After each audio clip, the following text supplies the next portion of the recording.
First question is on your equation for the diffusion equation, when you basically calculate the equilibrium between diffusion and neutron production. When you say diffusion, is that the diffusion of neutrons out of the material, or what do you call diffusion? Throughout the material. And then you're calculating the diffusion inside uranium and heavy water, and then they escape, and you're not, then a different equation is satisfied in the tamper. Okay, so it's not the escape. No. Okay. It's inside the boundary. The second question was the correlation between absorption, I suppose that's neutron capture, and fission cross-section. That became a critical parameter to the bomb test program later. What were the assumptions then? Were these cross-sections measured, or were they measured during the Astronomers program? I don't know what, in the bomb, the cross-section is the cross-section for conversion to plutonium. I don't know what that cross-section is. Okay, I just wanted to know because you can get continuous neutron capture towards heavy elements. I was wondering to what extent that was taken into account.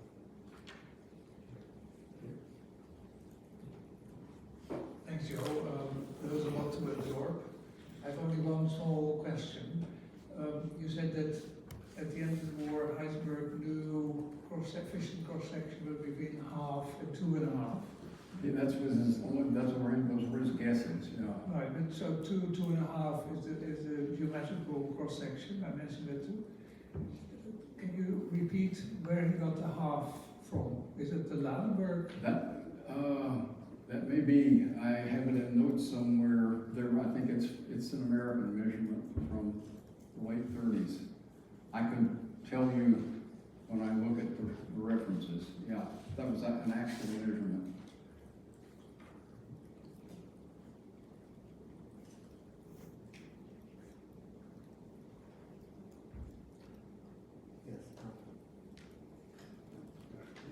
So thank you. I take it from your presentation that most of Heisenberg's theory applies equally to the reactor and the bomb. Yeah. At least as a spherical system. So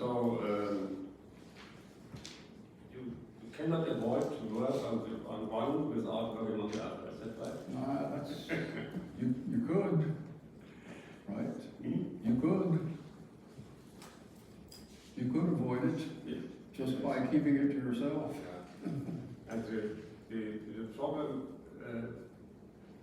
that we have with the program is not diminished. As you say, they were very close at criticality at the B8 reactor. Sorry? They were very close to criticality at Heisenberg at the B8. Yeah. You say the calculation was. If they had enough heavy water, they were short about 30%.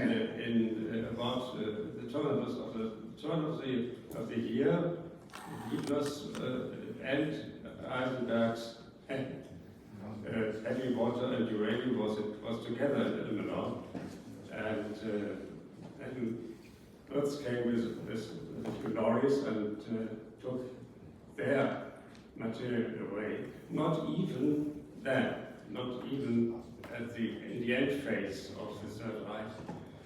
It's make a joint experiment. Why? No. And this is the question. They could have easily achieved it, and they still did not come together. This is you're German. You can explain for yourself why they didn't act like Americans.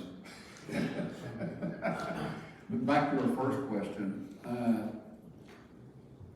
Heisenberg at Farm Hall, when I read the German, it seems to me that there is an element of surprise that the calculation for the bomb is the same as for the reactor. It may be that he simply had not thought of it. One remark, actually, that in 1944, Carl Wirtz was setting up the penultimate nuclear reactor experiment, not the one in Heidelberg. And he thought he had 2 tons of heavy water. And he started to but some of it came from the Gotto experiments. And he started to add a little bit of the Gotto heavy water, then he realized it was adulterated with normal water. And of course, if it's adulterated too much, it would not be effective. And in the end, he had 1.5 tons that he used in the B7 experiment. And that's the same 1.5 tons that was brought to Heidelberg. The heavy water that was brought to Stadtholm from Berlin stayed in Stadtholm because it needed to be purified. They had hopes to purify it there, but it never got off the ground. That's why when you said Heisenberg didn't have, we need more uranium, but of course, you can't just fill more uranium in unless you have more heavy water. No.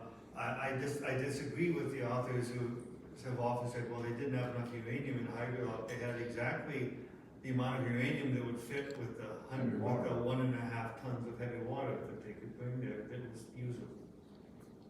Yeah. I think Heisenberg did not give much thought to.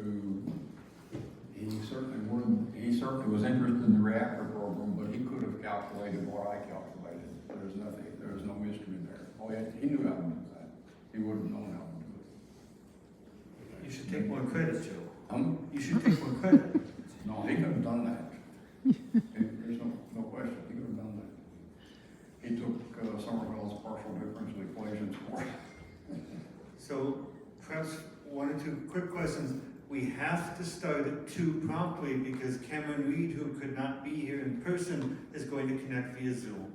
And if we don't want to cut too much into your lunch, we've already cut a little bit in. Do you have any more questions? Well, the stomachs are voting. Thank you very much, Joe.